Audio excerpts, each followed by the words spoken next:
Muy bien, pues buenos días a todos. Vamos a presentar al ponente de hoy. Se llama Francisco Javier Rojo y actualmente es el subdirector del Centro de Tecnología Biomédica de la Universidad Politécnica de Madrid, que de hecho los tenemos aquí al lado. Nosotros estamos en el campus de Montepríncipe y ellos están al lado en el campus de Montegancedo de la UPM, que de hecho los vemos casi desde la ventana. Vemos vuestro edificio desde la ventana.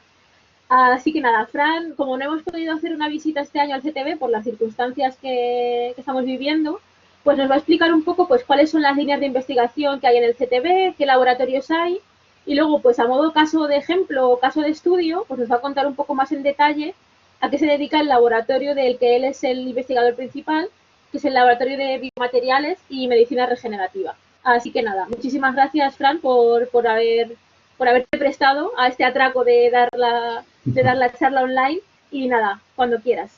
Muchas gracias. Muy buenos días a todos.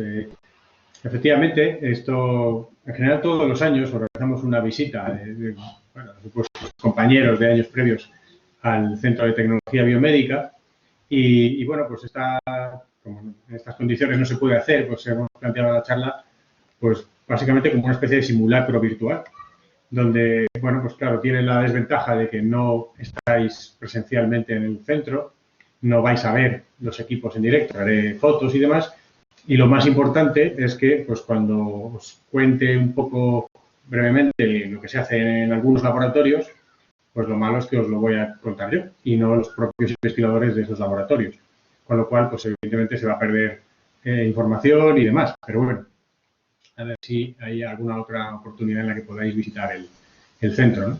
Como decía Cristina, el Centro de Tecnología Biomédica está en el campus de Montegancedo, de la UPM, es en este edificio, y efectivamente desde la primera planta, según la orientación de las ventanas, nosotros vemos la torre, aquella donde pone CEU ahí arriba, o sea que realmente estamos muy cerca. La visita casi se podría ir andando de un sitio a otro, ¿no?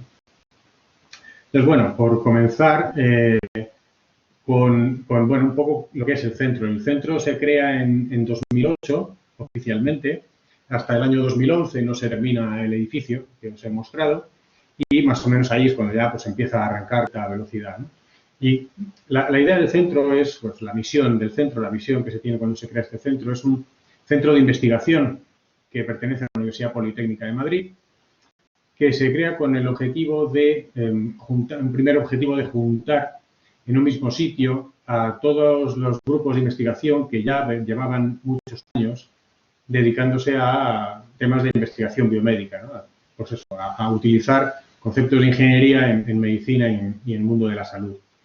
¿Qué sucede? Que cuando se crea el centro con este objetivo, y efectivamente pues, nos juntamos pues, de la Escuela de Telecomunicaciones, de la Escuela de Industriales, de la Escuela de Caminos. Cuando se crea el centro, la Universidad Politécnica es una universidad de ingenieros. Y para trabajar en temas de salud, pues nos faltaba, lógicamente, pues de las disciplinas de medicina, de psicología, de biología. Entonces, ¿qué sucede? Que este centro se crea con mente abierta y buscando colaboración con otras instituciones. Como veréis, hay varios laboratorios que son laboratorios mixtos con otras instituciones que nos aportan esa parte de, de más de biología, de medicina, del mundo de la salud, que pues, en la Universidad Politécnica de Madrid pues, no tenemos. Los objetivos del centro son tres, muy claros y bueno, muy relacionados con objetivos, de lo que es la universidad, ¿no? En primer lugar, pues es tratar de afrontar los problemas, los retos difíciles, ¿no? Que hay en salud, que hay en biomedicina. Todos esos, en cuanto nos ponemos un reto difícil, pues lo que se requiere es un grupo interdisciplinar, gente que sepa de muchas cosas, y de ahí esas colaboraciones con otras instituciones. Y se hace investigación, pues de investigación muy básica, pues presentaré algún ejemplo, a pues, investigación translacional, es decir, pues tratar de hacer cosas que se puedan aplicar en los hospitales o en las clínicas cuanto antes, ¿no? Pero un segundo objetivo es fomentar la tecnología, el desarrollo de tecnologías, la parte de innovación. Una cosa es la investigación y otra cosa es la innovación. Con lo que se trata es de, de tener productos que se puedan llevar a mercado, que se puedan ofrecer a empresas, desarrollar la tecnología biomédica en básicamente. Y un tercer objetivo, que por supuesto no hay que olvidar siendo universidad, es la educación, la formación. La formación de nuevos investigadores, de nuevos profesionales en el mundo de la biomedicina y la tecnología biomédica. El centro está forma 15 laboratorios, que son estos 15, este listado largo, que como veis está en colores. Estos colores son, por así decir, una primera clasificación de los 15 laboratorios. Los que veis en color verde son 4 laboratorios, digamos, que están alojados en la Escuela de Telecomunicaciones, que está en el campus de Ciudad Universitaria. Estos 4 laboratorios pertenecen al Centro de Tecnología Biomédica, pero su sede, digamos, sus equipos, su personal, está en la Escuela de Telecomunicaciones de la Politécnica. El resto de los otros 11 laboratorios están en el edificio de Monte Gancedo. Luego, los 4 laboratorios que veis en color rojo, pues veis aquí, en la columna de la derecha, son 4 laboratorios mixtos con otras instituciones. Por ejemplo, tenemos un laboratorio mixto, que es el de neurociencia cognitiva con la Universidad Complutense de Madrid, y otro laboratorio mixto con la Universidad Rey Juan Carlos. Tenemos también el laboratorio Cajal con el Instituto Cajal del CSIC, del Consejo Superior de Investigaciones Científicas, y un cuarto laboratorio mixto con la Fundación para la Investigación Biomédica del Hospital Universitario de Getafe, que es el laboratorio de envejecimiento. Luego los otros laboratorios que veis ahí que están en azul, pues son laboratorios que son puro UPM, o si queréis, los otros 14 laboratorios son 100% UPM y en el Centro de Tecnología Biomédica. Como veis, ahí hay una especie de dos clasificaciones de laboratorios, mixtos, los no mixtos, los que son 100% UPM, los que están en el Centro de Tecnología Biomédica, los que no lo están, en cuanto al edificio, digamos. Pero la clasificación más interesante es a qué se dedican estos laboratorios. Y, bueno, pues esa clasificación nos lleva a las 3 áreas, o a agrupar los 15 laboratorios en 3 grandes áreas de trabajo. Una primera, que sería la más grande, fijaos, 7 de 15, o sea, casi la mitad de los laboratorios, se dedican prácticamente al 100% a neurociencia, con un especial foco en el cerebro y en el sistema nervioso central. Además, son 7 laboratorios, como digo, casi la mitad, y no son precisamente pequeños. Esto hace que probablemente más del 50% del personal del centro se dedique o esté en alguno de estos laboratorios que se dedican a neurociencia, ¿no? Y aquí, ¿qué se estudia? Bueno, pues se estudia un poco de todo, ¿no? Les estudia desde las funciones cognitivas, un poco pues, saber cómo funciona el cerebro, incluso el estudio de cómo funciona una neurona individualmente o un grupo pequeño de neuronas, entre ellas, cómo se van comunicando, pero también laboratorios dedicados a la rehabilitación de algún problema que haya habido en el sistema nervioso o reparación, pues veréis, o contaré algún ejemplo, pues por ejemplo, de reparaciones después de un ictus y cosas de estas. Y, bueno, la aproximación que se hace es una aproximación integral, ¿no? Desde ciencia muy básica, ¿no? Que sería pues, la anatomía del cerebro, estudiar en detalle la anatomía del cerebro y os enseñaré un ejemplo, a pues, emplear modelos matemáticos para saber cómo funciona una neurona o también utilizar redes neuronales o redes biológicas, digamos, el laboratorio de redes biológicas, estudio de teoría de redes para saber cómo se comunican grupos neuronales entre sí y, como digo, el análisis funcional, ¿no? del cerebro. Como digo, ahí hay 7 laboratorios y algunos de ellos os contaré un poco más en detalle después. Luego, de los 8 laboratorios que quedan, la mitad, 4 laboratorios, podríamos decir que se agrupan en un área de bioingeniería. Podría ser una cosa así, pues más de tecnología biomédica en general. Utilizando un símil informático, serían 4 laboratorios que se dedican al hardware, es decir, 4 laboratorios pues, que se hacen cosas físicas, con tornillos, con cosas así, ¿vale?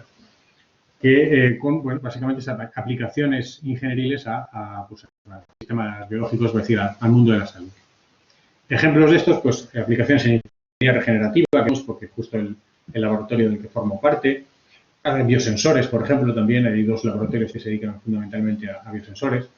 En este caso, pues también digamos, tiene una componente fuerte de investigación translacional, pues eso, hacer sensores, o hacer equipos, o hacer dispositivos, materiales que se puedan aplicar cuanto antes, esa es un poco la idea, para, pues ya sea medir, para mejorar, para evaluar sistemas biológicos en general. Y, de nuevo, también aquí la aproximación es desde lo pequeño, desde incluso veréis que hacemos ensayos, por ejemplo, caracterizamos células individualmente, a incluso detección de moléculas, pues, a estudiar tejidos completos e incluso órganos enteros. Aquí debo, bueno, ya que además está siendo grabado, debo tener cuidado. El Laboratorio de Biomateriales e Ingeniería Regenerativa, que ha comentado Cristina al principio, de que yo era el investigador principal, no, el investigador principal es Gustavo Guinea, que además es el director del Centro de Tecnología de Biogeneración. Yo formo parte del Laboratorio de Biomateriales e Ingeniería Regenerativa y, bueno, pues sí que lidero alguna área de investigación del laboratorio, no el laboratorio. Y los 4 laboratorios que nos quedaban para completar los 8, los 4 que quedan, pues de nuevo, utilizando el símil informático, podríamos decir que se dedican a la parte de software. Es decir, bueno, pues generar herramientas digitales, apps para los móviles y demás para ayudar al sistema sanitario.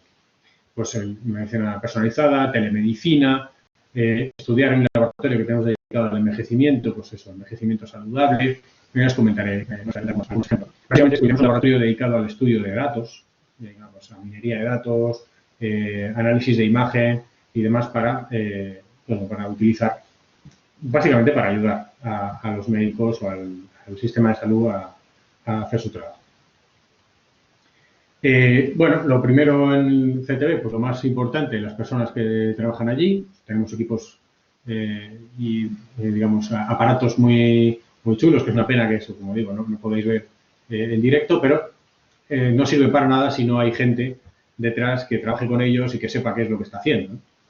Ahí tenéis un poco los números de personal desde el año 2015. Bueno, veis más o menos que la evolución es que están en el entorno de los 90, 80, 90 investigadores doctores, por así decir, más o menos senior, y pues del orden de unos 70, entre 60 y 70 estudiantes de doctorado. Luego tenemos, por supuesto, estudiantes haciendo el trabajo fin de máster y el trabajo fin de grado, pues todos los años, pues sí, del orden de unos 50, 60 alumnos haciendo trabajo fin de máster y fin de grado. Y como veis, pues en el centro pues tenemos cerca, si todos fuéramos a la vez, estaríamos cerca de 200 personas dentro del centro. Luego, en cuanto a resultados o, bueno, por así decir, importancia o tamaño del centro, pues hay que, por así decir, presentar algunas transparencias en las 3 áreas que hemos indicado, de investigación, de innovación y de educación o formación. Entonces, en la parte de investigación, un buen criterio, por así, para un criterio bastante objetivo y bien establecido, para medir la calidad de un centro o de un grupo de investigación, son las publicaciones que hace en revistas indexadas, por así decirlo, en revistas de relevancia internacional. Y, bueno, pues como veis ahí también a lo largo de los años, desde el 14 al 19, pues tenemos el orden de unos 100, 110 artículos publicados en revistas internacionales. Y luego números importantes son, por ejemplo, el porcentaje o el número de artículos que son publicados en revistas que pertenecen al primer cuartil. Esto que pone aquí abajo el Q1. Y es básicamente, por así decir, ordenar las revistas en las que se publica de mejor calidad a peor calidad, midiendo la calidad, pues el número de visitantes que tiene, el número de citas, bueno, hay una serie de parámetros allí que miden. Y bueno, pues todo ese listado, dividirlo en 4 partes, digamos, y entonces en el Q1, las revistas que están en el Q1, pues pertenecen al cuartil superior, al cuartil de las mejores revistas. Como veis ahí, pues estamos todos los años por encima del 75% de publicaciones en Q1. Y luego, para afinar más, otro criterio es medir la calidad de la revista con el decil al que pertenece, que es el D1. Y es lo mismo, en ese mismo listado, dividirlo en vez de en 4 partes, en 10 partes. Y entonces las revistas que están en D1, pues están entre el primer decil en calidad de revistas. Como veis, pues más o menos la mitad, por ahí andarán un 45% más o menos anual de revistas los tenemos en el primer decil.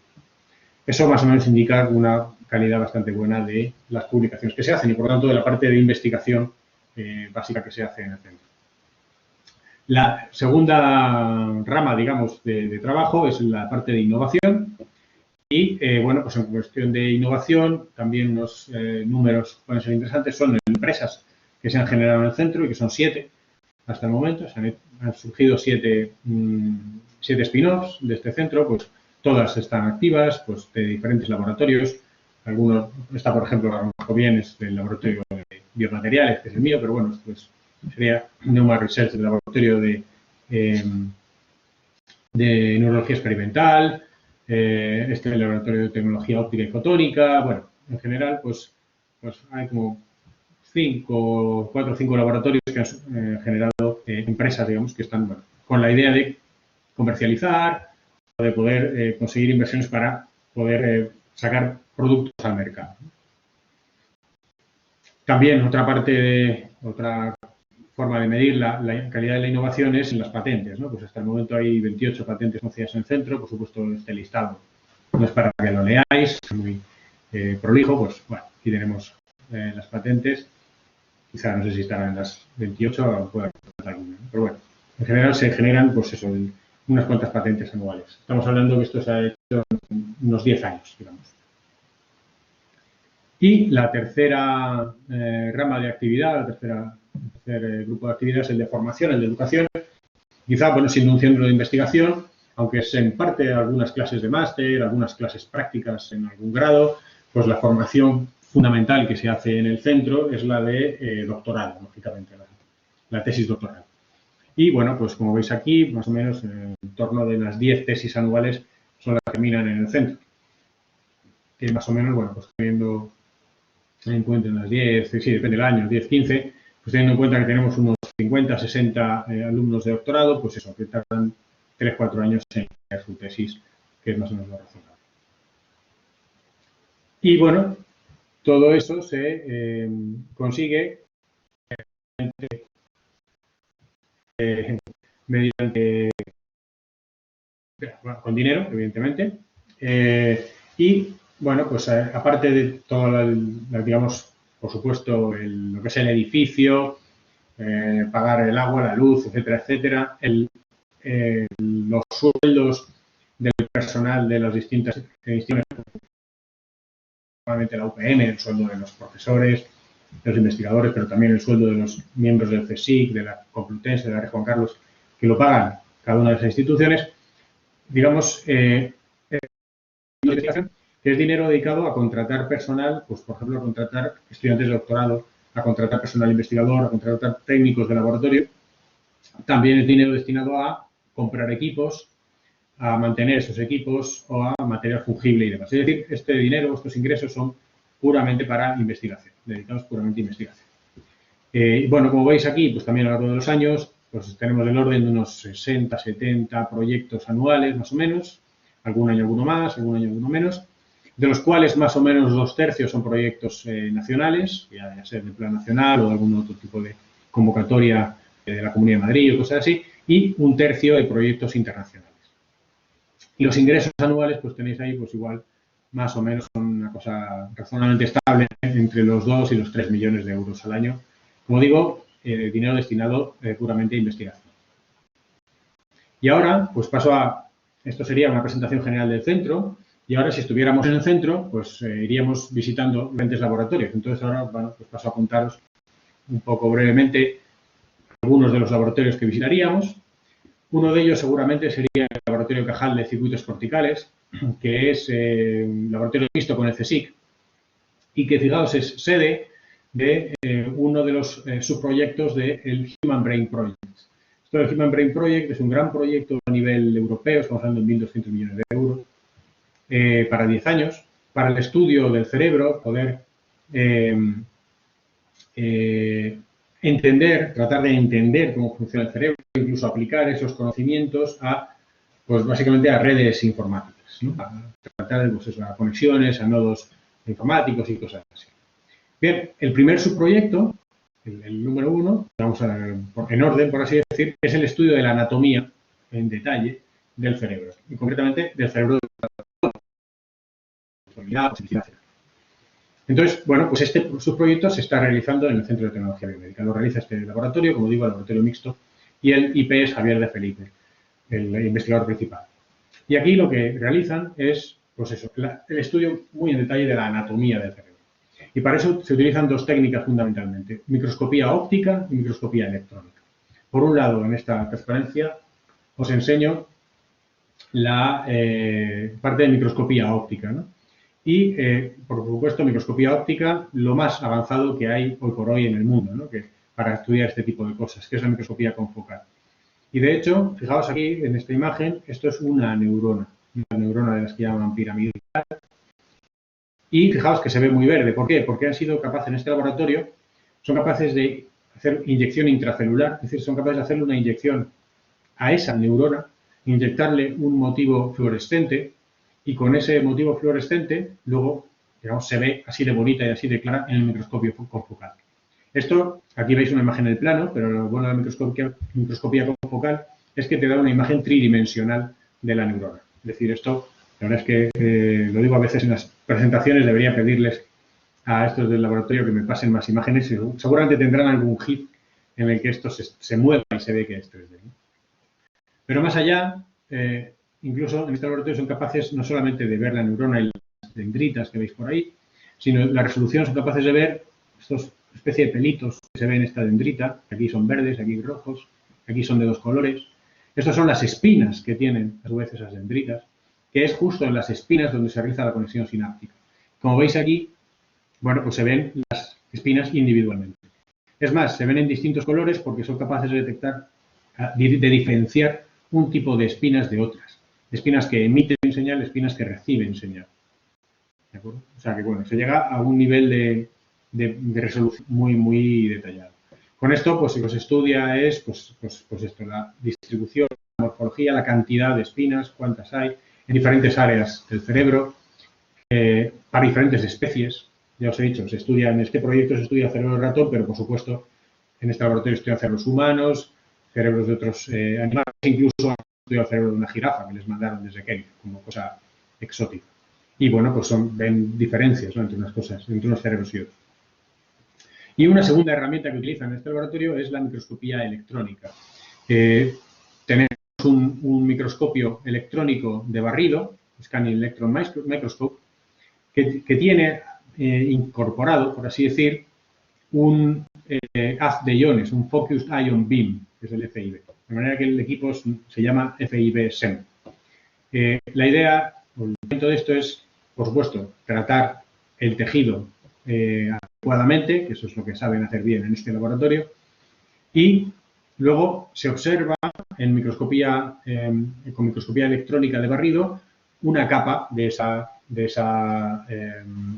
ese tejido que se ha tratado. Una vez que se le ha hecho la fotografía a esa capa, con el Focused Ion Beam lo que hacen es lanzar un haz de iones que hace que se evapore, se elimina una fina capa nanométrica, justo la que se acaba de fotografiar. De manera que queda expuesta, digamos, la capa que hay por debajo y se hace otra foto. De nuevo se vuelve a eliminar esa capa y se le hace otra foto. Y así, este microscopio está funcionando pues 24 horas al día, 7 días a la semana, haciendo fotos sucesivas, destruyendo, por así decir, eliminando las capas superficiales y va haciendo fotos, por así decir, lo que acabas es con un stack, con un apilamiento de imágenes que luego, con un software que se ha desarrollado en este propio laboratorio, se puede procesar y se puede tener de nuevo una imagen tridimensional con mayor resolución, con toda la resolución que da una microscopía electrónica, que es bastante más resolución que la microscopía óptica, de la anatomía del cerebro. Y con esto, pues bueno, son capaces de detectar, aquí veis alguna cosa oscura, bueno, pues esto serían placas de beta-amiloide que son las responsables del desarrollo de la enfermedad de Alzheimer y demás. Es decir, tenemos en el centro, como mostraré más adelante, también un modelo en ratón, modelo de Alzheimer en ratón, de manera que los ratones desarrollan la enfermedad de Alzheimer y se puede estudiar esos cerebros en las diferentes fases de la enfermedad. Otro de los laboratorios grandes también dedicados a neurociencia es el laboratorio de magnetoencefalografía. Es otro de los que seguro habríamos visitado por ver este equipo, que como veis aquí parece una gran hora de pelo de una peluquería. Este equipo lo que hace es que mide el campo magnético, los campos magnéticos que se generan en el cerebro. Es decir, esta persona que está aquí sentada pues digamos, no está recibiendo ninguna interacción por parte del equipo. Y lo único que hace el equipo es medir el campo magnético que su cerebro genera. El concepto es el mismo que el de la electroencefalografía, pero en lugar de medir campo eléctrico, se mide campo magnético. La ventaja de medir campo magnético es que el campo magnético, digamos, interfiere menos con el tejido, es decir, se disipa menos o se ve menos modificado al atravesar los diferentes tejidos que tiene que atravesar, por ejemplo, el cráneo, los diferentes tejidos del cerebro y demás, de manera que lo que se consigue frente a la electroencefalografía es mucha mayor resolución espacial, fundamentalmente. Y en este equipo se tiene una resolución espacial del orden del centímetro, más o menos. ¿Qué quiere decir esto? Quiere decir que con este equipo se sabe qué grupo de neuronas que están más o menos contenidas en un centímetro cúbico están emitiendo o están trabajando en un determinado momento, ¿vale? Dentro de lo que es el cerebro. Para eso, bueno, pues el equipo tiene más de 300 sensores que funcionan como en condición de superconductores.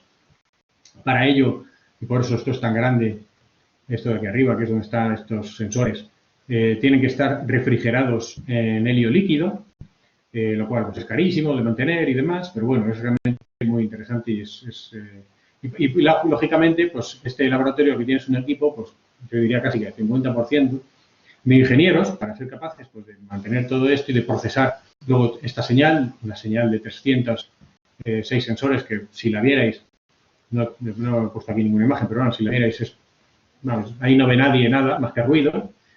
Y entonces, pues hace falta procesar esa señal. Y luego psicólogos para entender qué es lo que quiere decir que una zona del cerebro funcione en una determinada tarea. Porque en este equipo, lo que se le puede hacer, fijaos, esta persona está aquí, se le pone esta pizarra adelante y se le van mostrando o se le va haciendo que haga diferentes tareas. Y aquí, si os fijáis aquí un poco en detalle, en las manos tiene unos pulsadores y, bueno, pues se le puede decir cosas como se le muestra una imagen de una cara y se le dice que la recuerde y se le muestran luego otras caras y se le pregunta si es la misma cara o es la misma persona que se le había mostrado al principio. Y entonces ella tiene que decir, la persona que esté ahí tiene que decir sí o no. Y, bueno, pues todo eso supone pensar. Entonces, en ese acto de pensamiento, pues el equipo está midiendo qué zonas del cerebro se comunican con cuáles. ¿Esto para qué sirve? Bueno, pues esto, por supuesto, combinado con tener una imagen del cerebro, que se hace con resonancia magnética, del cerebro de cada uno, y, por supuesto, con mucha matemática, ¿de acuerdo? Teoría de redes, sistemas complejos y demás. Bueno, pues uno de los objetivos de este laboratorio, los objetivos fuertes de este laboratorio, es el estudio de la enfermedad de Alzheimer. Y sobre, de momento, tener parámetros, marcadores, biomarcadores, que sean capaces de predecir, de poder diagnosticar que alguien vaya a tener o no Alzheimer cuanto antes posible. ¿Vale? Porque, bueno, pues se dice, más o menos conocido, que típicamente cuando se diagnostica médicamente la enfermedad de Alzheimer, pues más o menos la gente lleva unos 20 años desarrollando la enfermedad. ¿Qué sucede? Que al principio no da muestras clínicas y por lo tanto pues no se hace nada, no se interviene. Y cuando ya se dan tienen muestras clínicas de la enfermedad de Alzheimer, ya, por así decir, es tarde en la intervención, ¿no? Y por eso es una enfermedad que ahora mismo pues tiene estos problemas. Uno de los objetivos muy claros es poderlo diagnosticar antes. ¿Sí? ¿De acuerdo? Una de las cosas que se han visto en nuestro estudio con este objetivo es que gente que muestra o que tiene un deterioro cognitivo leve, podríamos decir que es una especie de fase previa a la enfermedad de Alzheimer, se ha detectado con este equipo una mayor sincronización. Por algo así, digamos, explicado sencillamente por alguien que no es experto en esto, que soy yo, es como si, bueno, el desarrollo lento de la enfermedad de Alzheimer hace que partes del cerebro empiecen a dejar de funcionar o funcionen peor, y eso hace que otras partes del cerebro que sí están todavía funcionando bien compensen a las que no funcionen. Y esa compensación hace que haya esa mayor sincronización, que tengan que trabajar más. ¿De acuerdo? Y eso se detecta con este equipo, ese mayor trabajo de esas zonas que todavía están activas y funcionando y, digamos, sanas. Bueno, una cosa interesante de este laboratorio es que, digamos, en el centro tenemos donde está este equipo, es un área clínica. Está admitida o aprobada como área clínica por la Comunidad de Madrid. Esto quiere decir que podemos medir, digamos, con este equipo a pacientes que nos mandan de hospitales. Y de hecho se hace, y la aplicación clínica que tiene es el único equipo de estos con aplicación clínica en España, por supuesto, y yo diría, no sé si en Europa. Si los hay, pues son muy poquitos, contados con los dedos de la mano. Y la aplicación clínica que tiene es, de momento, es problemas de epilepsia. Cuando la epilepsia es una epilepsia fuerte que no se mejora sustancialmente con medicación, pues es necesario operar. La cirugía consiste básicamente en extraer una zona, una parte del cerebro que es la que está provocando esos ataques epilépticos. Entonces, una cosa muy importante para el cirujano, para el neurocirujano, es tener localizada con la mayor precisión posible cuál es esa zona que está dando problemas, para realmente extraer la parte más pequeña del cerebro posible. Como decía al principio, este equipo permite una resolución espacial mejor que la electroencefalografía, probablemente la mejor que hay ahora mismo disponible. Entonces, bueno, pues vienen pacientes al centro, se les mide, se detecta cuál es la zona que tiene que ser operada y en la operación se extrae esa zona del cerebro. Bueno, otros grandes equipamientos que tenemos en el centro, tenemos un animalario en el que podemos tener pequeños roedores, lo que tenemos son ratones. Podemos tener pequeños roedores modificados genéticamente, como decía, pues tenemos un modelo de Alzheimer en ratón, pues eso, para tener ratones que desarrollen enfermedad de Alzheimer. También tenemos un modelo de ictus en ratón. Y, bueno, pues, digamos, esto nos da mucha flexibilidad. Esto tiene unos 30 metros cuadrados o así. Y justo detrás de esto está en el parking nuestro, y justo detrás está el edificio. Se vería allí a lo lejos, por aquí detrás probablemente está.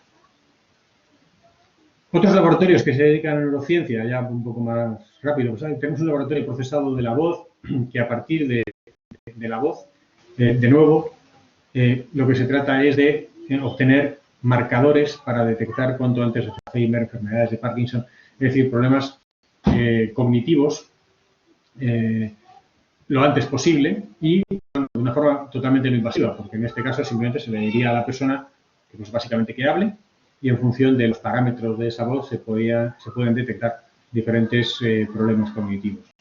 Luego, un laboratorio de ciencia clínica, que está dirigido de hecho por un médico, el investigador principal, que bueno, ha conseguido este año una beca ERC del European Research Council, que bueno, son unas becas muy solicitadas, digamos, muy exclusivas para investigadores importantes, ¿no? Y esto, por ejemplo, esta beca es para un proyecto que se llama RememberX, que es, por así decir, acortar el Remember the Exceptional. Y es, claro, muy interesante, es entender por qué cuando en nuestra vida sucede algo excepcional, lo recordamos para el resto de nuestra vida. ¿Por qué? ¿Qué sucede a nivel, pues eso, biológico? ¿Qué es lo que sucede cuando algo pasa que consideramos excepcional y que eso provoque que eso que ha pasado lo recordemos para el resto de nuestra vida? Luego, bueno, pues por ejemplo, el laboratorio también de redes biológicas es básicamente un estudio con teoría de redes y teoría de grafos, de estudiar las redes neuronales, y aparte de toda la matemática, bueno, pues tienen un modelo biológico con membranas de langosta, y tienen cultivos neuronales de langosta, y bueno, pues comparan sus modelos matemáticos con los modelos reales. Si pasamos a la siguiente área de bioingeniería, pues aquí ya voy un poco más rápido. Pues bueno, tenemos laboratorios dedicados a biosensores, como os decía. El centro dispone de una sala limpia, más o menos entre comillas, digamos una sala no sucia, digamos, bueno, con capacidad de fabricar y caracterizar sensores ópticos, hacer microchips, por así decirlo. Y este laboratorio, concretamente, es en este laboratorio en el que, como digo, están viendo a ver si son capaces de detectar el COVID de forma más rápida y barata, ¿no?, que se hace actualmente. Se basan básicamente en medir propiedades ópticas. Entonces, lo que se crean son, aquí abajo a la derecha, estructuras de nanopilares. Estos son de tamaños nanométricos, el diámetro de estos pilares. Y estas estructuras, bueno, miden, por así decir, las propiedades ópticas de estas estructuras. Y lo que sucede es que el hecho de que alguna molécula, alguna biomolécula de interés, como puede ser algún anticuerpo, hormonas, proteínas y demás, si se adhieren a alguno de estos pilares y demás, modifican las propiedades ópticas de esta estructura. Y de manera que con muy pequeñas cantidades del analito, por ejemplo, pues simplemente con una lágrima, con un poquito de saliva, con un poquito de orina, se pudiera hacer una medida rápida, porque es una medida óptica, sería una medida rápida, barata, incluso que pueda ser hecha en la propia clínica, el propio médico que lo pudiera hacer, de detectar diferentes biomarcadores que nos pudieran dar pues, señales, pues, como puede ser glucosa, detección de ojo seco, etcétera, etcétera. Otro laboratorio también que se dedica a biosensores, bioinstrumentación. Bueno, pues en este laboratorio, pues, por ejemplo, tienen un proyecto de nanopartículas, de utilización de nanopartículas que se inyectan en el globo ocular para tratar el desprendimiento de retina, como ejemplo. En esto del desprendimiento de retina, no sé si sabéis, pues cuando hay un desprendimiento de retina, típicamente, ahora mismo, una cosa muy habitual es inyectar gas en el globo ocular, de manera que ese gas tiende a subir y ese gas sea el responsable de empujar a la retina contra la base, digamos, contra el fondo de la parte de atrás del globo ocular. Pero para ello, claro, el gas tiende a subir, para ello la persona, el paciente, cuando se le inyecta el gas, tiene que estar pues, varios días, digamos, tumbado boca abajo o mirando hacia abajo, para que el gas suba y vaya hacia la parte de atrás del ojo. Entonces, bueno, pues con nanopartículas magnéticas se podría evitar esto, inyectando estas nanopartículas magnéticas y poniendo, por así decir, posibilitar un imán en la parte de atrás de la cabeza, de manera que las nanopartículas se vean atraídas por el imán y vayan de forma natural a la parte de atrás del ojo para empujar y sujetar la retina en su sitio. Y bueno, como una transparencia, así por la visión general del centro de la rama de salud y bienestar, ¿no? De la parte, como os decía, las de software, ¿no? Pues eso, hay trabajos aquí, estoy trabajando en telemedicina, para estudiar, por ejemplo, las adicciones, para estudiar la diabetes, no estudiar la diabetes, sino tratar, bueno, sensores y demás, tratar de medir la glucosa en sangre con suficiente rapidez y ser capaces de predecir para intentar hacer una especie de páncreas artificial, que hoy por hoy no existe. Con los medios que hay actualmente, cuando se mide problemas de glucosa en sangre, cuando ya los equipos que tenemos los miden, el paciente, digamos, ya tiene problemas. Pero lo suyo es poderlo hacer antes, ser capaces de predecir y ser capaces de interaccionar y poder meter o no insulina previamente a que el paciente detecte que realmente está teniendo problemas. Laboratorio de envejecimiento, como por ejemplo, pues monitorizar a gente anciana en su casa, saber si se ha caído, si no se ha caído, si tiene algún problema. La movilidad de la gente en su propia casa, si resulta que hay, por lo que se han cambiado los patrones de movilidad y se ha reducido la movilidad, se puede detectar que puede haber algún problema, que puede estar teniendo algún problema, pues ayudar y tratar de localizarle.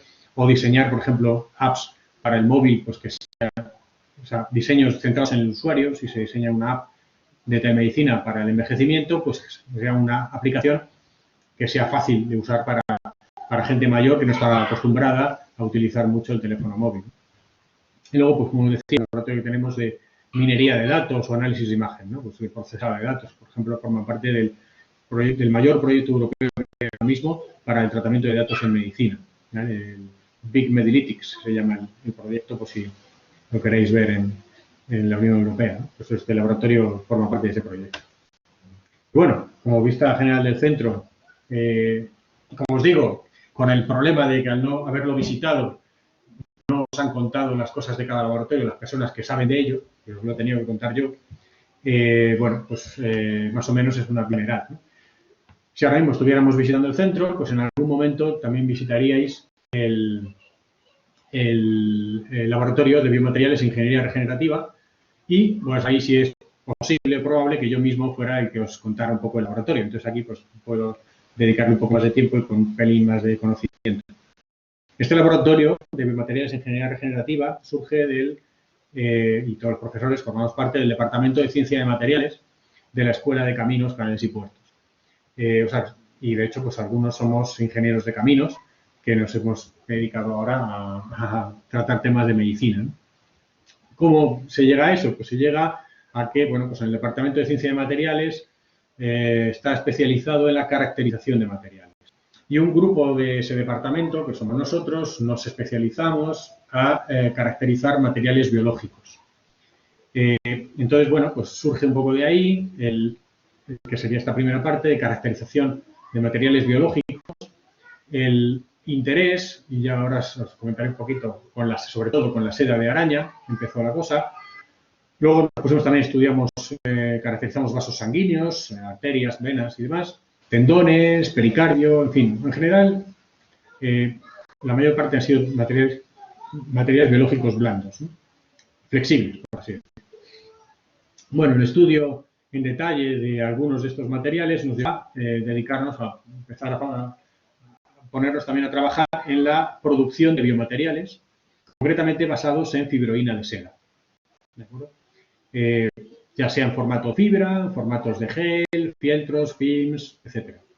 Básicamente, bueno, pues la fibroína es una proteína de la seda de gusano y pues nosotros fabricamos y caracterizamos biomateriales basados en esa proteína. Luego también, en cuanto a caracterización mecánica, pues tenemos proyectos de hace ya unos cuantos años de caracterización celular, es decir, caracterización mecánica de células individuales, ¿no? Podríamos dentro de la rama de la mecanobiología. Y otra rama que tenemos es la de biofuncionalización de superficies para mejorar, por así decir, la integración de los biomateriales en el organismo. Y ahora, bueno, pues paso a contaros un poco y a ver si lo hago bien cronológicamente para que se entienda cómo hemos llegado a lo que hemos llegado, ¿no? Empezamos, como os digo, con la caracterización. De caracterización, ya os digo algunos ejemplos, es araña, vasos y demás, pues podemos caracterizarnos bastante buenos, por así decir, aunque esté mal que lo diga yo. Podemos hacer ensayos in vitro, es decir, simulando condiciones fisiológicas, pues en suero fisiológico o en cualquier fluido que queramos hacerlo, a la temperatura que queramos, 37 grados será más típica, pero bueno, podemos modificar las temperaturas y demás. Serán ensayos in vitro, pero simulando aquí, por ejemplo, esta muestra, esto que tenéis aquí, que estoy señalando, es una arteria aorta, ¿vale? Humana. Y aquí, bueno, pues metemos presión dentro de la arteria, medimos su diámetro y demás. Estos son trabajos de hace más de 10 años. Esto que veis aquí, por ejemplo, es pericardio de ternera. El pericardio es una bolsa, por así decir, que rodea el corazón y este material se utiliza para la fabricación de válvulas cardíacas biológicas. ¿Vale? Cuando una válvula aórtica o cosas así se estropea y se hay que sustituir por una válvula biológica. Luego tenemos capacidad de hacer caracterización dinámica, estudiar la viscoelasticidad de estos materiales, ¿no? Que es muy importante en materiales blandos. Por supuesto, caracterizamos también los materiales microestructuralmente. Es decir, pues con microscopía electrónica, pues vemos su estructura. También tenemos con espectroscopía en infrarrojos. Somos capaces de ver la estructura secundaria de las proteínas, por ejemplo, de la fibroína, ¿no? Que nos interesa mucho. Y, bueno, gracias a que hemos movido el laboratorio, lo hemos sacado de la escuela de caminos y nos hemos venido al Centro de Tecnología Biomédica, pues también somos capaces de hacer caracterización biológica. Tenemos los equipos y tenemos los conocimientos para pues, ver cómo crecen o no, cómo, digamos, la viabilidad celular en nuestros materiales y demás, ¿no? Si crecen o no los cultivos celulares, etcétera, etcétera. Y como os decía, de caracterización mecánica, pues el interés por los materiales biológicos como la seda de araña.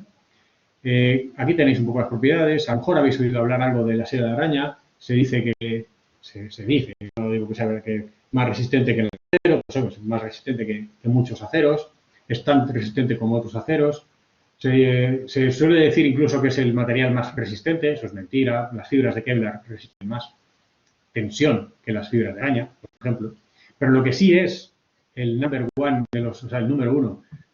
de los materiales conocidos hasta el momento es en la energía que es necesario meter al material, proporcionarle al material para poderlo romper. Es decir, y fijaos la aplicación que tiene la seda de araña es hacer telas de araña. Es decir, es el mejor material para la aplicación para la que está destinado. Que si lo pensáis, es atrapar moscas o mosquitos que van volando por el aire. ¿Qué es lo que tiene que hacer la tela de araña? Pues, por supuesto, detener al mosquito que viene con una cierta energía cinética. Pues tiene que de alguna manera, pararlo. ¿Cómo lo paras? Pues convertir que la energía cinética de ese mosquito pase de la que tenga en el vuelo a cero, para que esté parado.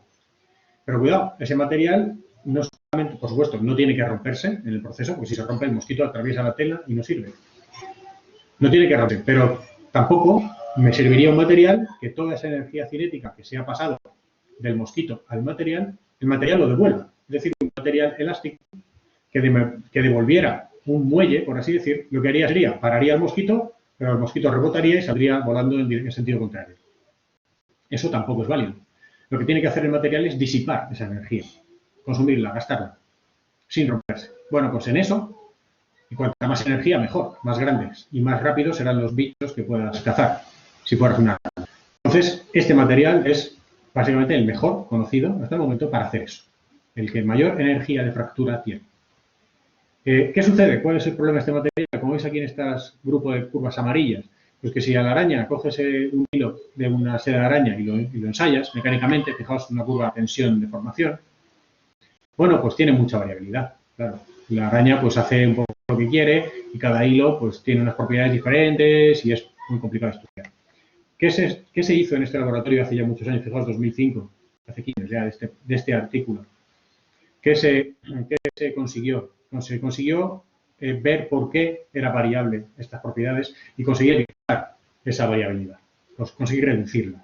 ¿Cómo? Pues fijaos, esto es una imagen de un vídeo que podéis ver en la página web del Centro de Tecnología Biomédica. Ahí en gordo se ve nuestro vídeo, pues si pincháis, hay un vídeo de todo el centro. Y en un momento dado, pues sale un vídeo del laboratorio. Y aquí se ve cómo estamos extrayendo el hilo, que se ve aquí, de la araña. La araña es esto que está aquí abajo, inmovilizada. Y estamos extrayendo el hilo a velocidad controlada y midiendo la fuerza que se hace cuando se extrae este hilo. Bien, pues si se hace todo eso, resulta que darían las curvas estas verdes que veis aquí. Resulta que si la fuerza que se hace al extraer el hilo es siempre la misma, y como la estamos midiendo, lo sabemos, bueno, pues las propiedades ya no son tan variables, ya son muy repetitivas. Es más, no solo eso, sino que si se le dan diferentes tratamientos al hilo de la propia araña, tratamientos, quiero decir, por ejemplo, algo tan simple como meterlo en agua y ensayarlo dentro de agua, serían estas curvas rojas de aquí, pues las propiedades también son muy repetitivas. Si después de haberlo sumergido en agua se extrae el agua y se deja secar y se ensaya, pues se tienen todas estas curvas, por ejemplo, que veis aquí, amarillas, azules, que como veis, dependiendo de cuánto se le ha dejado que se acorte el hilo en agua, las propiedades también son muy repetitivas. Es decir, que la variabilidad ya se ha reducido mucho. ¿Qué pasa? Que, fijaos, esto supone bastante control sobre el material. Ahora ya nosotros podemos casi decidir qué propiedades queremos que tenga esa fibra. Bueno, entonces ya pensamos, vamos entonces a fabricar biomateriales nosotros, ¿no? con este tipo de material que es tan bueno. El problema es que no se puede, ya está reconocido en todo el mundo, no se puede fabricar nada con hilo de araña. ¿Por qué? Porque no hay suficiente. Es demasiado caro, las arañas se llevan muy mal unas con otras, se comen unas a otras, no se puede tener una granja de arañas. Y bueno, pues entonces directamente a las arañas no se les puede pedir que nos hagan el hilo. Entonces en el mundo hay dos líneas de trabajo. Una es ingeniería genética, por así decir, para tratar de hacer hilos como las arañas genética. Hacer las proteínas del hilo de araña mediante ingeniería genética. Y ahí nosotros no nos hemos metido. Y otra línea es utilizar seda de gusano. Esa sí que es muy barata, por así, muy accesible, hay mucha. Y es muy antigua. Y eso es lo que nosotros hacemos. En lugar de utilizar proteína de la seda de araña, utilizamos proteína de la seda de gusano, que es la fibroína. Y con eso fabricamos materiales. Por ejemplo, fabricamos fibras. Aquí tenemos una cosa muy interesante en nuestro laboratorio y es que tenemos un método patentado de fabricación de fibras, que es el Straining Flow Spinning, que es un método inspirado en cómo la araña fabrica las fibras. De manera que nosotros utilizamos el material del gusano, por así decir, lo procesamos como lo procesa la araña, o por parecido, ya quisiéramos, ¿no? Pero nos intentamos aproximar a cómo lo procesa la araña, y con eso lo que obtenemos son unas propiedades, por así decir, intermedias. Unas propiedades mecánicas de resistencia y demás similares a las del gusano, pero se le añade una propiedad que es de la seda de araña, que es la supercontracción. consiste en que cuando coges el hilo de araña y lo metes en agua, se contrae mucho. Su longitud se reduce, pues a lo mejor a la mitad, ¿vale? O si no a la mitad, a 2/3. Reducciones del 50%, del 60% de la longitud del hilo, ¿de acuerdo? Pero todavía más interesante, si ese hilo ahora lo estiras un poco, sin llegar a romperlo, y lo dejas estirado, por así decir, más largo de lo que era al principio, y lo metes en agua, de nuevo se acorta, se encoge, y de nuevo tiene la misma longitud que tenía al principio, por así decir, se encoge como si no lo hubieras estirado antes. Por así decir, se recupera sus propiedades, se resetea, simplemente metiéndolo en el agua. Y eso no lo tiene la seda de gusano y sí lo tiene la seda de araña y nuestras fibras de seda. También este método y el fabricar nosotros las fibras nos permite controlar el diámetro de las fibras. El diámetro del hilo de araña está en torno a las pocas micras, 2, 3 micras, 4, hace que los hilos sean muy resistentes en tensiones. Realmente la fuerza que hay que hacer para romperlos es muy pequeña y se rompen fácilmente. Son muy delicados trabajar con ellos. Bueno, hacer fibras más gordas, mayor diámetro, haría que la fuerza necesaria para romperlas fuera mayor, ¿vale? O hace que sea mayor. Y además, una tercera opción, una tercera ventaja, es que permite funcionalizar estas fibras. Es decir, meterle moléculas, meterle fármacos, meterle cualquier cosa, incluso grafeno, añadirle, cargar, por así decir, estas fibras para modificar, tunear, adaptar sus propiedades a las necesidades. Y básicamente el método, fijaos, que sea muy brevemente, es dentro de este tubo naranja hay una solución con la proteína y por fuera de este tubo hay un segundo caudal, que sería dentro del tubo gris pero fuera del tubo naranja, un segundo caudal que es un fluido enfocante, que es el fluido, por así decir, que tira del fluido de dentro, que tira de la disolución de proteína y que hace que se forme una fibra. ¿De acuerdo? Es un poco por eso el nombre de Straining Flow Spinning. Es un flujo el que hace, digamos, el que provoca la deformación durante la formación de la fibra, que sería la parte de spinning. ¿Para qué pueden servir, desde un punto de vista médico, estas fibras? Pues fijaos, tenemos, la empresa Silbiomed, de hecho, está creada para poder comercializar estas cosas, ¿no? Poder desarrollar soluciones médicas con este tipo de materiales. Bueno, pues por ejemplo, daños en ligamentos y tendones, claro, fibras. Una rotura de ligamentos, pues en un deporte, por envejecimiento, por un accidente. ¿Qué dones hay actualmente? La solución estándar, la estrella, es el autoinjerto. Es decir, es extraer al propio paciente tendón de otro sitio, típicamente el tendón patelar, es el más, porque es bastante ancho y bastante accesible, es el que más se usa, es el que tenéis en esta imagen, y ponérselo en el sitio donde se le haya roto el otro tendón. Claro, tiene el problema de que, caramba, te estropean, por así decirlo, te dañan un poco un tendón que tenías bien para poder reparar el otro. Otra solución es el aloinjerto, que sería injertar desde alguien de la misma especie, es decir, un injerto cadavérico. Donantes de órganos y demás, pues del que se pueda extraer un tendón. ¿Problemas que hay ahí? Pues problemas de infección viral, evidentemente, al utilizar material de otra persona. Problemas de disponibilidad, no siempre es fácil tener material de este tipo disponible, ¿no? Y la tercera solución, que sería la que se incluiría el nuestro, serían los polímeros artificiales. Y el problema que hay actualmente con los que hay artificiales es la baja biocompatibilidad. Ahora mismo, de hecho, los cirujanos, esta es la opción de los polímeros artificiales, la que menos utilizan, ¿de acuerdo? Porque dan problemas a corto o medio plazo, dan problemas de biocompatibilidad de los materiales que se meten dentro. Entonces, bueno, nosotros lo que pretendemos es que este material, que sí es biocompatible, pues sustituya a estos polímeros artificiales. Y otra aplicación es utilizar geles. Otro formato, por así decir, de material sería el de los geles. Aquí, pues, aplicaciones que se podría ver, pues, utilizar el gel como un vehículo para poder inyectar fármacos y células, ¿no? Para una terapia celular, por ejemplo, para una terapia farmacológica de liberación controlada de fármacos. Para ello, fijaos, si es un gel, pues lo que estamos tratando es de controlar el tiempo de gelificación, es decir, cuánto tiempo pasa, en qué momento el líquido que en el futuro va a ser un gel, ese líquido, que al ser un líquido es muy fácilmente inyectable, si soy capaz de controlar cuándo va a ser un gel, pues podría utilizar la ventaja de que es un líquido y por lo tanto lo inyecto, y luego en un periodo muy corto de plazo y que ese líquido no se haya podido mover del sitio que me interesa en el que esté, se gelifique y se convierta en un gel, de manera que ya sé que no se va a poder mover. Y ese gel puede tener atrapadas, por así decir, las células dentro, que pueden estar generando factores y demás. Para eso necesitamos un control de la gelificación, control de propiedades del gel, que son unas propiedades similares a las del entorno en el que va a estar, y luego, si queremos o no, que ese gel se degrade para liberar esos fármacos o para liberar esas células en un momento determinado. Cosas que hemos visto es que las células sobreviven perfectamente dentro del gel. Los puntitos verdes que veis aquí son células vivas. Los puntitos rojos que se ven y son escasos son células muertas. ¿De acuerdo? Entonces, bueno, hay una clara supervivencia celular dentro del gel. Aplicaciones aquí, como os decía, pues por ejemplo, de nuevo, esto lo hemos publicado ya en 2018, con ratones, pues se les ha provocado un ictus, una isquemia a nivel cerebral, en el cerebro, y se ha inyectado gel. Este gel como gel con células que generan factores neuroprotectores. Esos factores neuroprotectores, digamos, interaccionan con las neuronas de la zona que rodea a la zona que está muerta del cerebro, la zona que tiene la isquemia, y facilitan o ayudan la regeneración de esa zona, o por lo menos las zonas adyacentes de la zona dañada.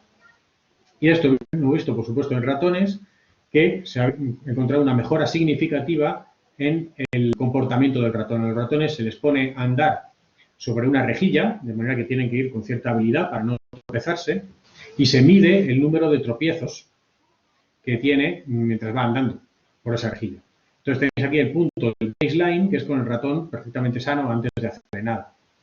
Una vez que se le provoca un ictus, bueno, pues se ve como hay mucha mayor cantidad de tropezones, ¿no? De tropiezos, por así decirlo. Y si no se le hace nada, o si se le repara, digamos, con métodos, digamos, actuales sin utilizar, bueno, pues se ve una cierta mejora, una gran mejora a lo largo del tiempo, a lo largo de las semanas. Sin embargo, cuando se utilizan estos geles, pues se ve como sí que hay una cierta mejora significativa en la habilidad que tienen estos ratones. Y para terminar, esta es la última transparencia, simplemente por comentaros el tema de la mecánica celular y la mecanobiología.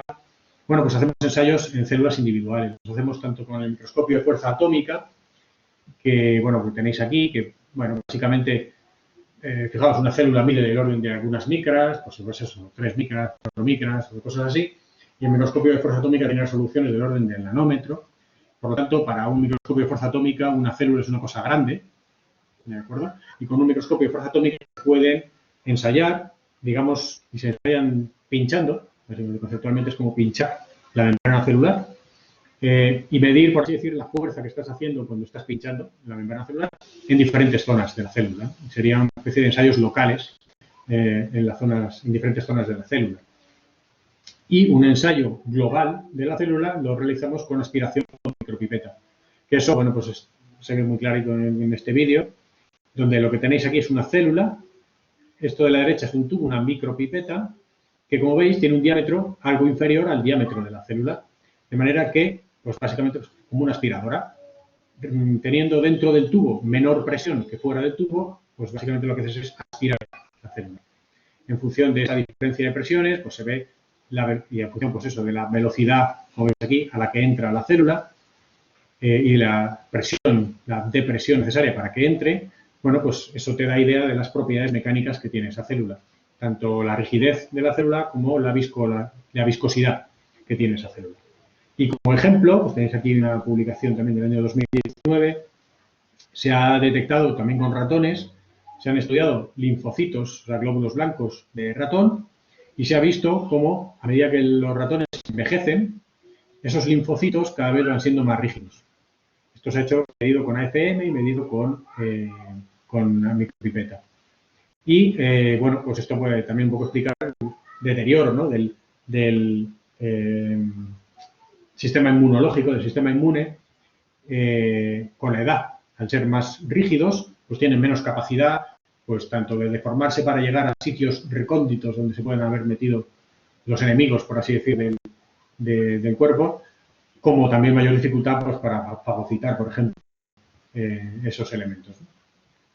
Y bueno, ya es un poco rápido y breve, pero hasta aquí la transparencia. Muchas gracias por vuestra atención, por la oportunidad de poderlo contar. Y bueno, pues si queréis visitar el centro, estáis invitados.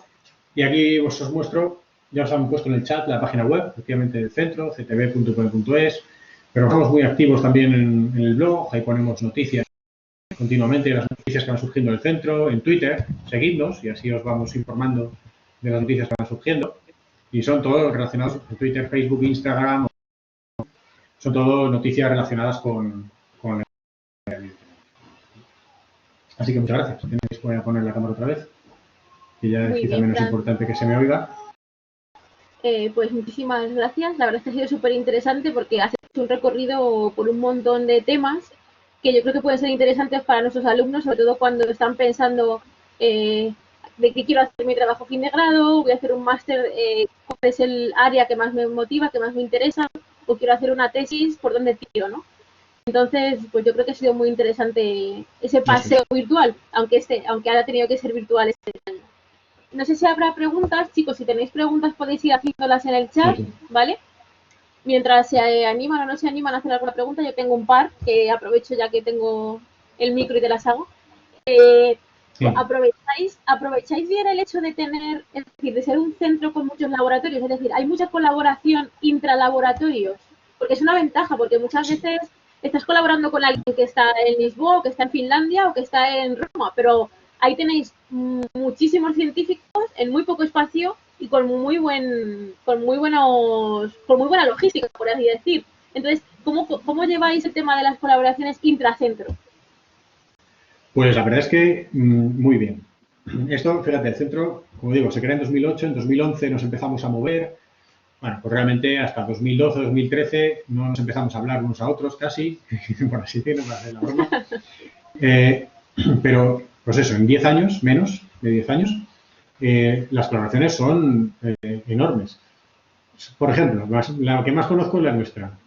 Nosotros venimos de la Escuela de Caminos, ingenieros de caminos a mayoría, industrial, algunos ingenieros de materiales, biólogos cero. Tenemos un biólogo molecular, pero vamos, que con células no había trabajado nada. Y ahora mismo estamos metiendo células dentro de nuestros genes. ¿Por qué? Porque colaboramos con el Laboratorio de Neurología Experimental, que es el que lleva el Laboratorio de Cultivos Celulares, y pues claro, todas las publicaciones son conjuntas, todas las investigaciones son conjuntas, proyectos conjuntos, en los que nosotros ponemos el material y ellos ponen la parte biológica, la parte de células y demás. Otras colaboraciones son con por ejemplo, del laboratorio de la magnetoencefalografía, me decía, ¿no? Este es un laboratorio que viene de la Complutense. O sea, bueno, bien, es un laboratorio mixto con la Complutense. El director principal, Fernando Maestú, es catedrático de la Universidad Complutense. Psicólogo, de la Facultad de Psicología. Bueno, como os decía, solo ver las señales que salen de ese equipo da miedo. Es ver todo el monitor entero lleno de rayas que van de izquierda a derecha moviéndose, subiendo y bajando, sin parar. Y bueno, eso cualquiera lo vería y esto es ruido. Bueno, pues gracias y lo dice él mismo, no, vamos, como esto va a quedar grabado, si no, pues ya que haremos una errata de grabación que salga diciendo que no es así, pero él mismo lo dice. Ellos han crecido muchísimo gracias a estar en un centro rodeado de ingenieros, por así decir, sobre todo de eso, de haber estado en la Universidad Politécnica, con tanto ingeniero porque han acelerado mucho la capacidad de proceso de esas señales, la capacidad de entender qué es lo que pasa, pues eso, con las señales. Claro, luego hay que, a partir de esos sensores, hay que localizar espacialmente de dónde vienen esas señales dentro del cerebro. Bueno, esto es un lío, no, hay muchísimo trabajo. Y lo mismo pasa, por ejemplo, con el laboratorio Cajal de circuitos corticales. De hecho, imaginaos la cantidad de imágenes y de datos que sacan al cabo del día, al cabo de la semana, ¿no? Cuando paran de hacer fotos a cerebros. Pues tienen, por así decir, fibra óptica en línea directa con el CESVIVA, que es un edificio que tenemos al lado del mismo campus, que es, por así decir, el centro de datos de la UPM. Es la transmisión de datos, de información, también rapidísima y están contentísimos. Y no solo eso, el software que os decía del SPINA, que se ha desarrollado en ese laboratorio, pues igualmente es un laboratorio que viene del CSIC, del Instituto Cajal, que son, pues eso, la mayoría son biólogos, viene más del ramo, de la rama de ciencias de la salud. Digamos, en ese laboratorio tenemos la parte de la gente que entiende las fotografías, que ve la foto y dice, mira, esto es una placa de no sé cuántos, esto es una neurona enferma, esto es una neurona sana, y está la colaboración, la parte de ingenieros, de, pues eso, de ser capaces de mostrarles esas imágenes de forma fácil, de forma cómoda, de poder contar, es que cuentan cuántas espinas hay en cada área del cerebro, estamos hablando de contar miles de espinas, bueno, pues ese procesamiento de imágenes automático, eso gracias a la colaboración, claro, claro, sí, sí. Claro. Sí, Sí, pues eso es fantástico, es fantástico tener la opción de tener a gente que complementa tu trabajo tan cerca, o sea, en el pasillo de al lado. Sí, sí, sí, sí. A ver, hay preguntas en el chat, no sé si las lees tú directamente o te las voy leyendo como sí, quieras. veo aquí, Alejandro Clemente, sí, es alumno nuestro del máster de Ingeniería Biomédica, Alejandro. Ajá. ¿Qué posibles trabajos fin de máster se podrían realizar en vuestro centro? Me interesa mucho el tema de sede y tejidos regenerativos. Luego, ¿cómo se encuentra la industria de los biomateriales a nivel nacional e internacional? Y de nada, nosotros. Trabajos fin de máster, fin de grado. Nosotros, ahora mismo, pues, por ejemplo, lo que tenemos ahora mismo en marcha. Tenemos un trabajo fin de máster de la Universidad Carlos III, estudiando cómo se degradan los geles de fibroína que estamos haciendo. Por ejemplo, enzimas, a qué velocidad se degradan, si esos productos de degradación pueden ser tóxicos o no, etcétera, etcétera. Otro trabajo fin de máster, con la Universidad, con el Politécnico de Milán, lo que está haciendo es trabajando, bueno, es que ni he comentado esa técnica, está haciendo biomateriales de fibroína de seda. El spinning es otra técnica de hilado y, bueno, pues se trata de hacer tubos o hacer fieltros, como os he puesto ahí, membranas, cosas, mediante electrospinning. Pues eso hay que ponerlo a punto, tiene que funcionar. Y, muy importante, el medio acuoso. Gas que, por ejemplo, tampoco lo he comentado. El objetivo de nuestros biomateriales es que se puedan utilizar dentro del cuerpo, ¿no? Y, por lo tanto, no podemos utilizar ningún reactivo, ninguna cosa que sea tóxica. Aunque luego digamos que lo vamos a limpiar, porque si acaso el lavado no es suficientemente bueno, pues tendríamos un problema. Entonces, bueno, eso dificulta la fabricación de los materiales. Entonces, hay un trabajo fin de máster dedicado a fabricar biomateriales que sean biocompatibles, digamos, y sin nada tóxico. Luego me preguntas cómo está la industria de biomateriales a nivel nacional e internacional. Bueno, digamos, es muy bollante. Mucho movimiento, sobre todo a nivel internacional.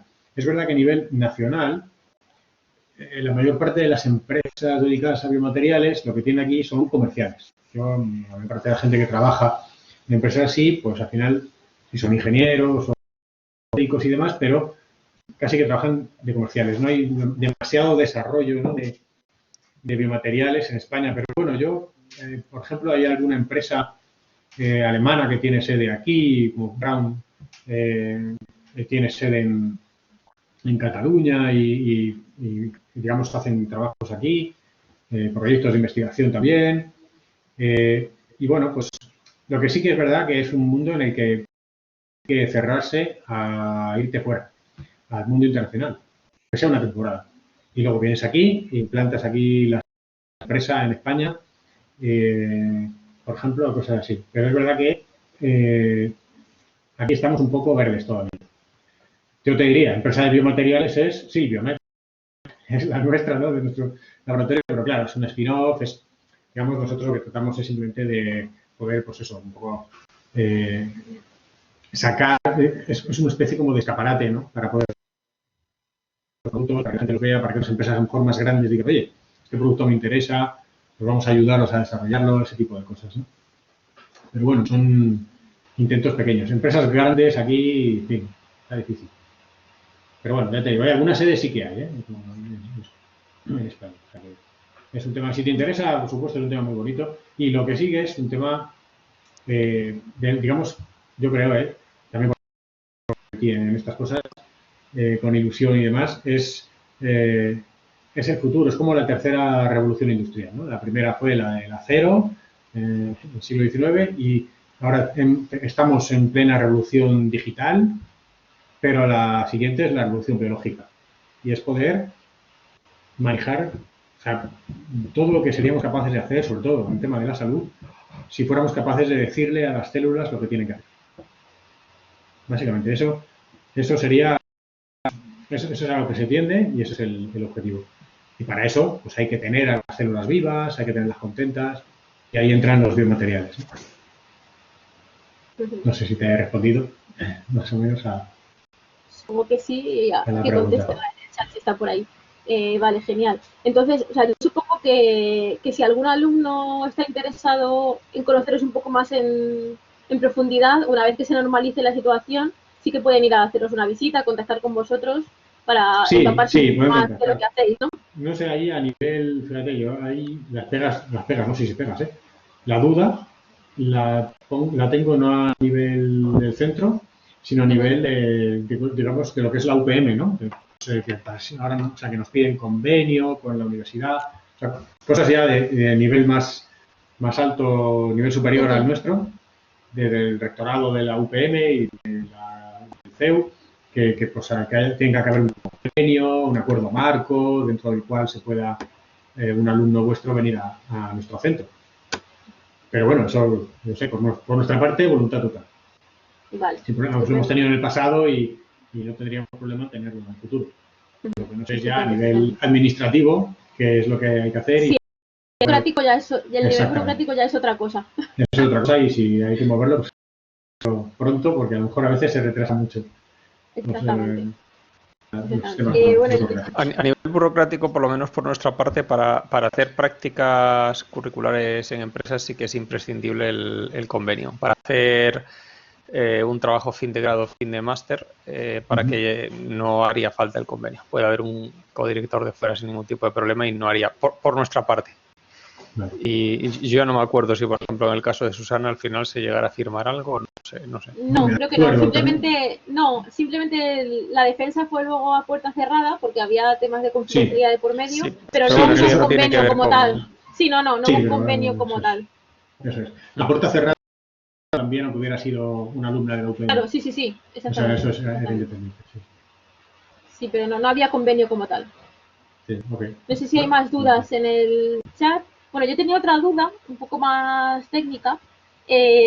Cuando se estaba hablando de los temas de gel, ¿vale? Del uso de gel para llevar medicamentos a las células, no sé si en algún caso estoy colaborando con el laboratorio de Javier Serrano con estos temas, porque o sea, yo cuando hice la tesis yo la hice en hipertermia óptica, entonces nuestra idea era llevar a la zona celular nanopartículas de oro y desde fuera, utilizando un láser, activar la resonancia de plasmón superficial para que el calor que generaba la célula la nanopartícula matase a la célula. Entonces, claro, nosotros inyectábamos las nanopartículas en un medio de MEM normal.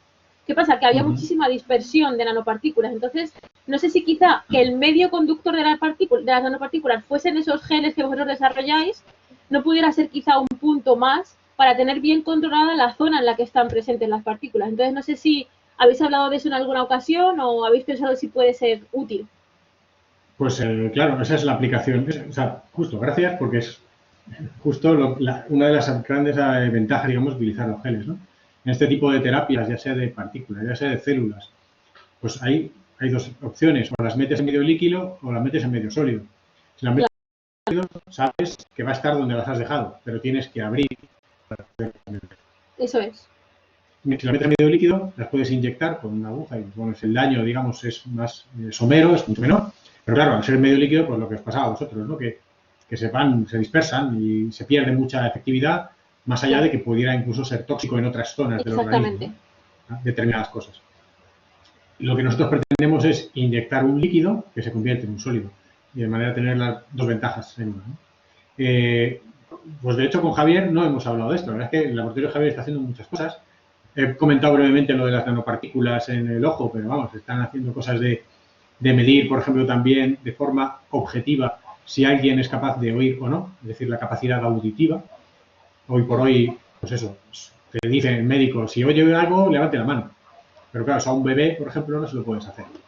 Entonces, ellos están desarrollando un dispositivo para ser capaces de medir si la capacidad auditiva de esa persona que no va a responder a las preguntas del médico si es buena o no es buena, ¿no? Y lo que tú decías también de la hipertermia, siguen con eso, siguen trabajando en ello. Y pues mira, no sé si se lo hemos comentado, no estamos ahora mismo colaborando en nada concreto en este aspecto con ellos, pero bueno, sin duda ellos saben que hacemos geles, nosotros que hacen nanopartículas para hipertermia, pues es cuestión de comentárselo. Sí, lo comentaré. Aquí lo difícil es encontrar tiempo. Claro, para todo lo que se podría hacer, ¿no? Sí. Claro. Muy bien, pues muchas gracias. No sé si hay alguna pregunta más, parece que no. Última oportunidad, chicos, de preguntar. Si no hay nada más, pues lo podemos dejar aquí ya. Así que nada, muchísimas gracias otra vez. Muchas gracias a vosotros. Por la charla. Sí, muchas dinos, gracias Abraham. a vosotros. Nada, darle las gracias a Fran y nada más. Muy bien, pues nada, seguimos en contacto. Mil gracias y nada, que vaya todo muy bien. Gracias. Hasta luego. Un abrazo, hasta luego. Un abrazo.